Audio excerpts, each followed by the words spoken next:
Sabe, meus irmãos, a paz do Senhor, eu estava aqui pensando, é triste saber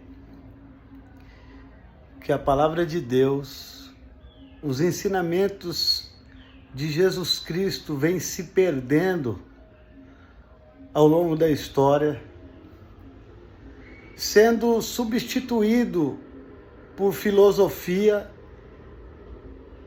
por intelecto humano, psicologia, palhaçada e todo tipo de bobeira que você pode imaginar que entra dentro da igreja com a ideia de entreter o público, de alegrar as pessoas, de manipular as mentes e de trazer alegria para a carne, sabe? Mexer com o ego da pessoa, elogiar. Eu aconselho você a voltar para as Escrituras, porque o problema de tudo isso é que muitas lideranças da igreja gostam disso. Eles querem ver as pessoas pulando e acham que aquilo ali é o Espírito de Deus. O Espírito de Deus, na vida de uma pessoa, faz ela parar de pecar e faz com que essa pessoa seja um instrumento de Deus na caridade, no partir do pão, no amor ao próximo, na misericórdia. E o que nós estamos vendo não é isso. Nós estamos vendo pessoas fazendo festividades nas suas igrejas, pulando, alegrando a sua carne, mas não existe nela uma transformação. Jesus disse que para ver o reino dos céus existe uma necessidade, a necessidade de um novo nascimento. Ele deixou isso muito bem claro quando conversou com Nicodemos no capítulo 3 de João. E ele estava falando com alguém que conhecia a lei, que conhecia a Bíblia, a Torá, os profetas. Mas sobre o Deus Todo-Poderoso, que é rico em misericórdia e que quer uma transformação do homem interior, Nicodemos, mesmo sabendo que Jesus era o Cristo enviado de Deus, ele não conseguia entender. E foi questionar Jesus acerca dos seus ensinamentos. E eu desafio a você que é um líder, que é um pastor, a observar essas pessoas pós-festividade, pós-cultos especiais, pós-congressos, pós-retiro. O poder de Deus, ele muda a pessoa, ele transforma a pessoa, ele liberta a pessoa do velho homem. Diga para mim quantas pessoas você conhece que você já ouviu isso.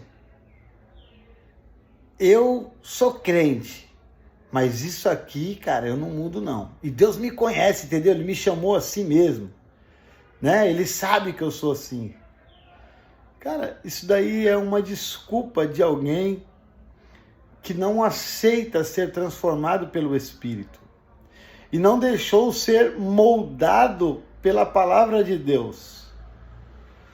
Ele ainda continua nos moldes humanos, carnais e pessoais, satisfazendo ainda o seu ego. Existe um livretinho do Timon Keller, que é Ego Transformado. Eu já li ele umas 3 vezes, você lê ele em 1 horinha. Eu aconselho você a ler esse livreto. Fala do nosso ego. Enfim, eu quero dizer para você que nós precisamos ser transformados. A palavra de Deus, ela nos confronta para não sermos o que nós somos por natureza, da nossa natureza caída, falha e pecaminosa. Eu era valente, eu não posso ser mais valente. Agora que conheci Jesus Cristo e eu nasci de novo.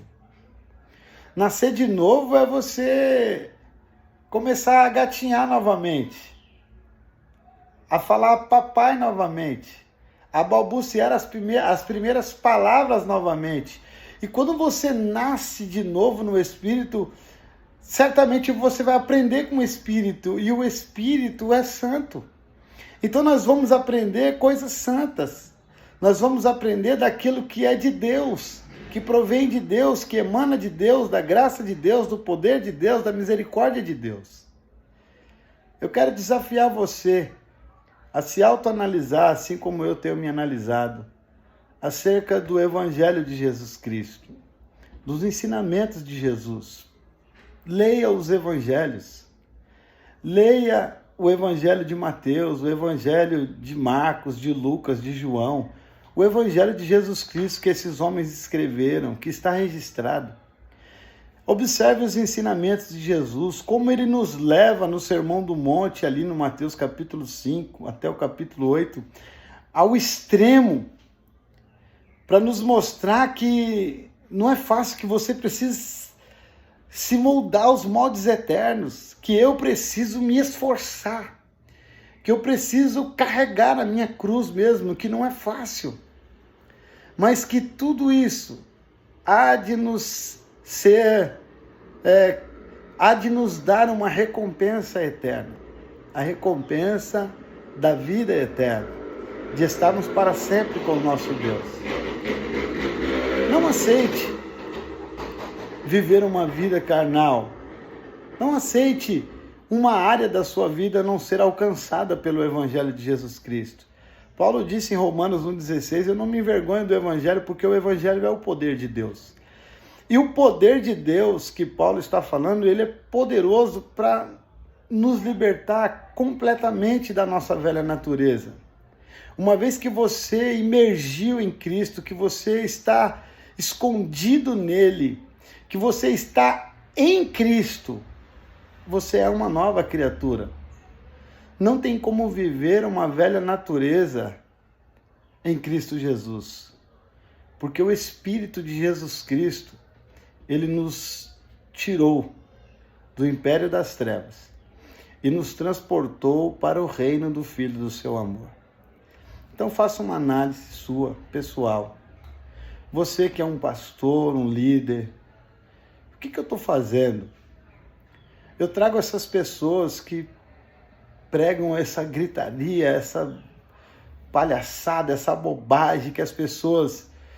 Irmãos, eu sou de uma igreja pentecostal. Às vezes você vê ali, a pessoa está falando em línguas na carne.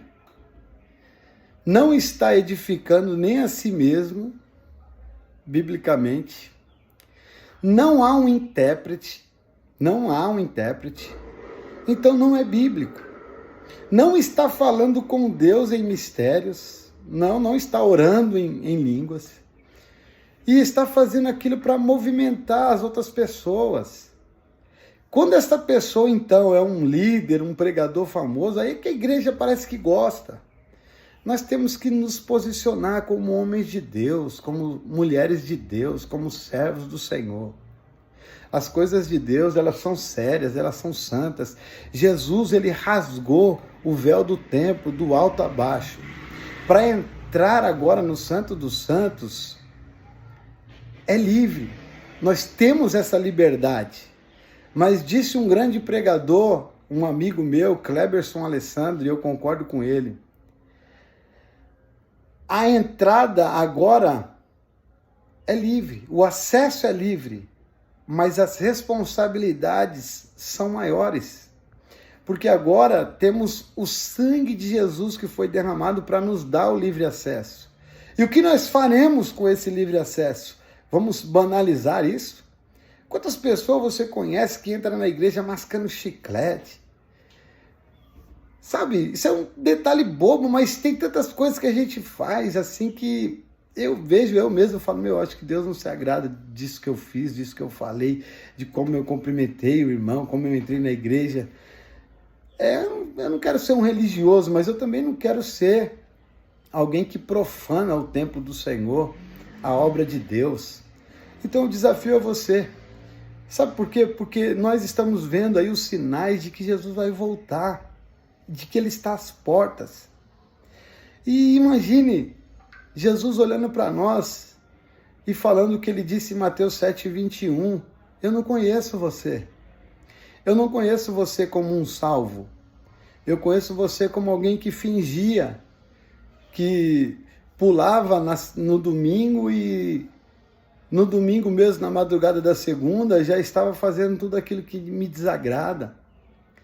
Sabe, não é isso que Deus tem para nós. Deus tem uma eternidade para nós. Ele quer mudar a nossa história. E eu vou chamar essa conversa aqui de papo franco. Não adianta eu sensualizar na rede social, fazer biquinho, colocar decote, mostrar peitoral, sabe? Deus está preocupado com a nossa alma. O que adiantaria eu, você, ganharmos o mundo inteiro e perder a nossa alma?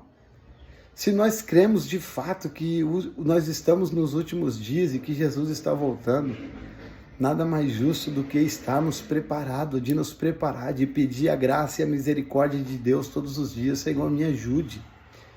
Não deixe eu cair nessas armadilhas. Deixa eu dizer uma coisa para você, eu já encerro aqui. Eu queria ir mais além, mas não vai dar. Antigamente, o diabo agia de outras formas, mas Satanás é astuto. Ele tem habilidade em enganar as pessoas. E ele sempre faz alguma coisa que parece que ela é santa, que parece com o Evangelho. Ele disse para Jesus, olha, ele usou a Bíblia, está escrito. Então perceba que que Satanás não vai aparecer para você com um chifre, com um tridente, com a cara feia. E ele vai se transfigurar de coisas que parecem santas, que parecem espirituais. E que quem não tiver uma vida de oração, uma vida de comunhão com Deus, não vai perceber essas coisas e vai se enveredar por maus caminhos, por caminhos de perdição. Nós sabemos quem somos, nós estamos vendo essas coisas e fingindo que não vemos. Quantos homens de Deus, líderes de igrejas gigantescas, que mudaram as indulgências, arrancam dinheiro dos irmãos, de todas as formas. Dizem que o dízimo é para a manutenção da casa do Senhor, mas não é, porque quando vai fazer alguma coisa na casa de Deus, tem que pedir para os irmãos novamente. Dizem que sustentam missionários, mas quando a gente vai pesquisar, tem 2 missionários no campo, e a arrecadação para esses missionários dá para ele viver uma vida de luxo. E os missionários eu já vi passando até necessidade. Abra os seus olhos para que você não escute de Jesus, eu não conheço você, eu não sei quem você é no meu reino. Eu conheço você como um mentiroso, como alguém que enganou o povo. E Jesus deu poder para muitos homens aqui no Brasil e fora do Brasil. E esses homens ganharam multidões, construíram templos gigantescos, e eu acho muito lindo, uma igreja bonita, uma igreja cheirosa, uma igreja bem ornamentada, eu acho lindo. E eu concordo plenamente com isso. Mas eu concordo muito mais que nós voltemos ao Evangelho bíblico, aos ensinamentos de Jesus, ao lugar da oração e da comunhão com Deus, e rejeitemos tudo isso que não é o Evangelho, que é coisa da carne, que é coisa do homem, e que acaba de alguma forma ofendendo o Deus da obra. Eu vou encerrar por aqui e Deus abençoe você em nome de Jesus.